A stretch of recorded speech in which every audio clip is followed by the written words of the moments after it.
Saquon Barkley stats. His last 4 years. Here we go. Last year,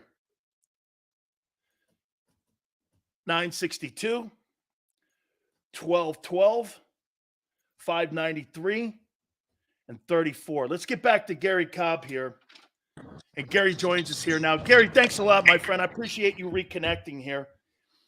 Garry, Josh Jacobs just signs with Green Bay along with McKinney up in with the Packers.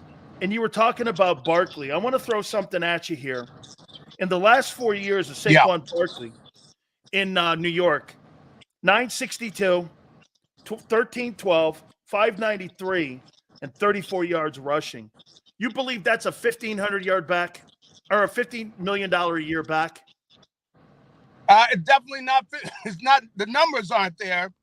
But in fairness, that he was playing on a garbage offense.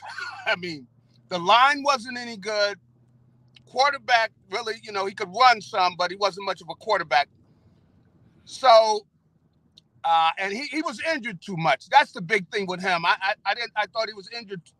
He's got to stay healthy. But just looking at him, when I looked at him, I would see where they got 4 guys just focusing on him. I mean, don't even worry about anybody else in the offense because everybody else stinks. We just got to stop Barkley and we win the game. I mean, that's the kind of offense he was playing on. So he is, I mean, when you talk about, a guy with a combination of tremendous size, tremendous speed, the big thing is you got to be able to have a offensive coordinator who can utilize him and all the weapons that the Eagles have, because it really puts a defense really in a quandary, because Barkley runs like a 4.3 40. The guy is fast.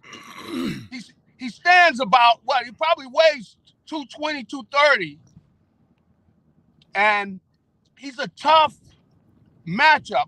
And so I know they're thinking of spreading him out, getting him in situations where they got him in a mismatch situation, things like that. But, I tell you what, the thing is, with them making this move, their offensive coordinator, Kellen, whatever.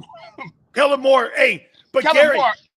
So are you telling me they're going to give Barkley to justify that money? You mean to tell me you think they're going to give him 20 carries a game?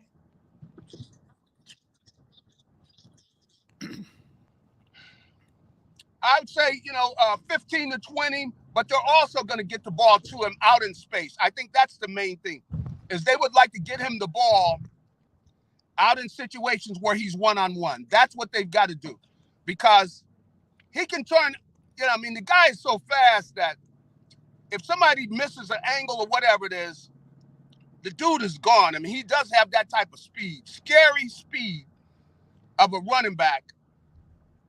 The thing is, you got to keep him healthy. I mean, if he's not healthy, then he just fleeced the Eagles.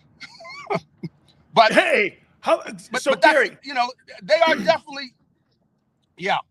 So Garry, running back was a major priority to spend that kind of money?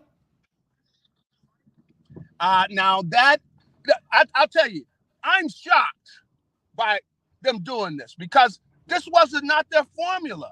You know that you got all this talent in the receiver position, at the tight end position, and with the offensive line they have, if they got a back just can hit the holes, they could get a young kid who could come out and he can run behind that line. So I'm really shocked.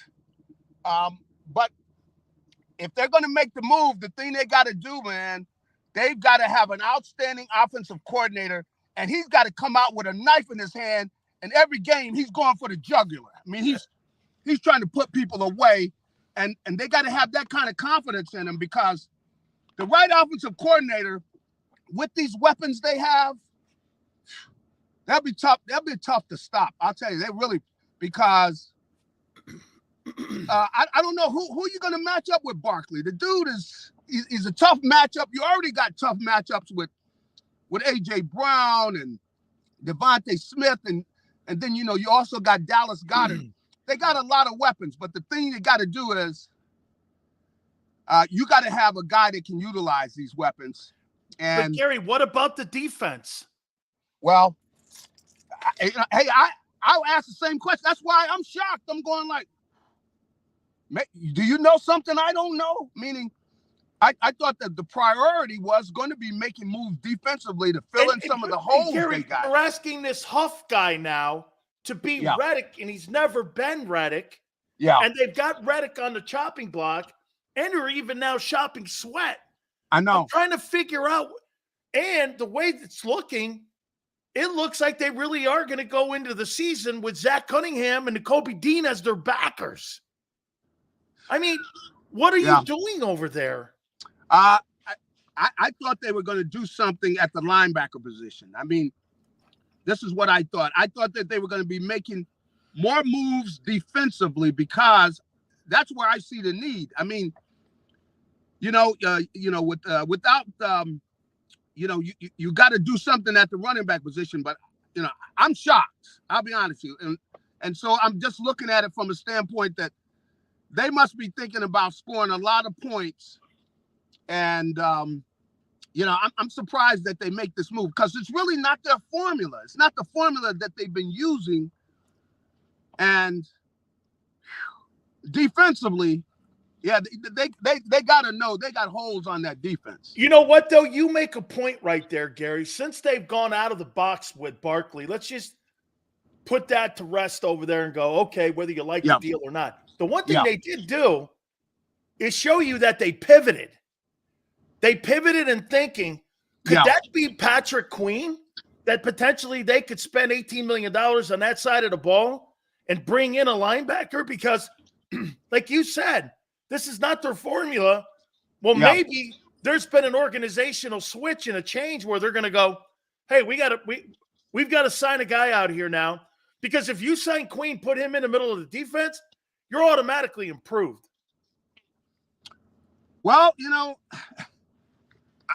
I'm surprised. This is not their formula. This is clearly not their formula. They're thinking differently. Maybe Kellen went in there and sold them on this. Somebody sold them. And, if he stays healthy, I tell you, offensively, they're going to be very difficult to stop.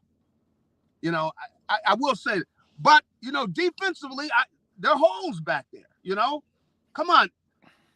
We saw that last year. We saw a defense that was, mediocre at best. And so, at the linebacker position, you got to have guys that can tackle people in open field and they can cover and everybody was attacking the middle of their defense, going after their linebackers, So, like I said, they've got a change of thought. Yeah. Meaning they're thinking differently, and so, of course, we can't go in there.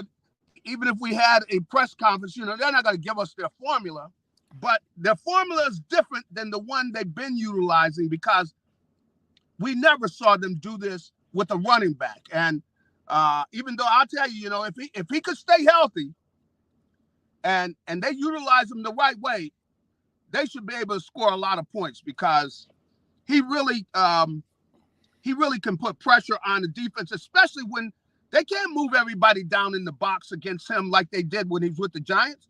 When he was with the Giants, he goes into the backfield. They don't care who's out there. They didn't have any good receivers.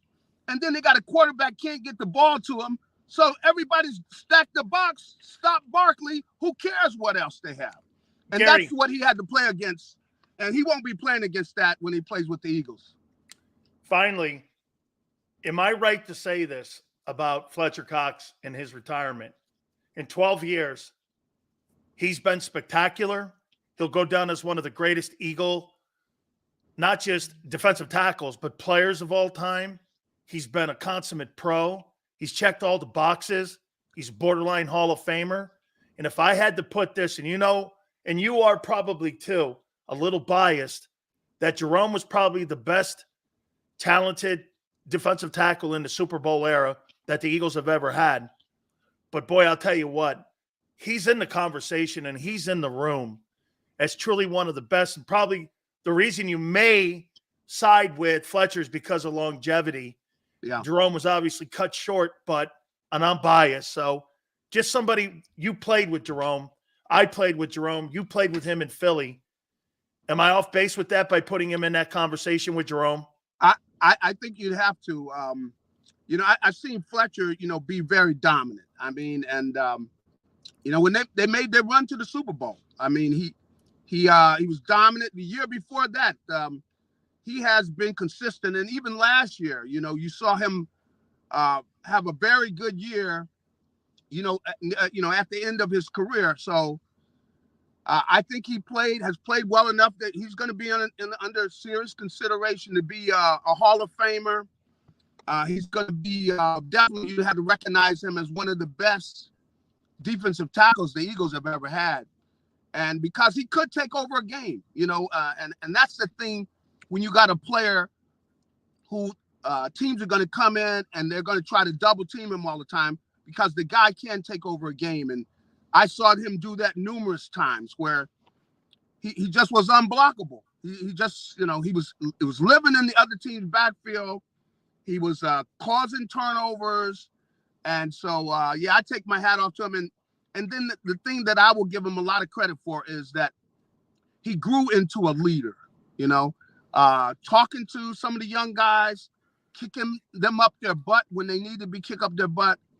And he grew into a leader too. So I give Fletcher a lot of credit. And the recent success of this team had a lot to do with him. And he's a guy that they're definitely going to miss. Absolutely. Just a tremendous career. Gary, Yep. Thank you so much. Hey, way to go, Howie. And never Dullsville at NovaCare. This is a shocker. It shocked me because I thought, oh, man, they're not going to go after Barkley. People talking that stuff. But the money, Gary, going after Barkley is one thing, but with incentives, potentially 15-8, that's what, hey, real quick, what shocked you more, them signing Barkley or them paying Barkley? They're paying him. Him. I mean, I'm shocked. I know they got more money to work with and everything, but I know Howie's not going to tell me why. But they've got a different game plan, and we'll see how it works. Absolutely, Gary. Thank you, my friend. All right, have a good one. Oh yeah, by the way, my development, man, all the electricity's out, man. Oh my God, is that why you're in your car? Yeah, I had to get. I mean, they're coming out to the light, the whole area, whatever. Something happened that. No, I know what happened. They realized that the money that they're paying Barkley, they had to shut the grid down for a little bit because of the money that they're paying the guy. You're a casualty of Barkley today. I couldn't get out of the development because that's what the people want to talk about. They got the electricity down. They're not talking about that. Hey, what do you think about this Barkley thing? Everybody lost their power. Hey, Cobb, what's up with this? Can you believe it, man? They actually threw a bag of money at somebody at the running back position. Dude, love you, Gary. Get your power back on. See you next week. Thank you so much, my friend. All right. All right. So let me figure this out here. Yeah, hey, man, you guys shut down the power in the guy's area here. Oh, I got something for you here. We come back out of the timeout. Hey, man, I'll tell you what. He's a little more optimistic on the greatness of Saquon Barkley. Dude, Josh Jacobs was also on a shitty team. And he completely outperformed them the last 4 years. There was nothing in Las Vegas. Are you trying to tell me Las Vegas had anything? They didn't have anybody. Dude, Saquon Barkley is not who you think he is at $16 million. We got to reset. Hit the like button. Keep it here, National Football Show.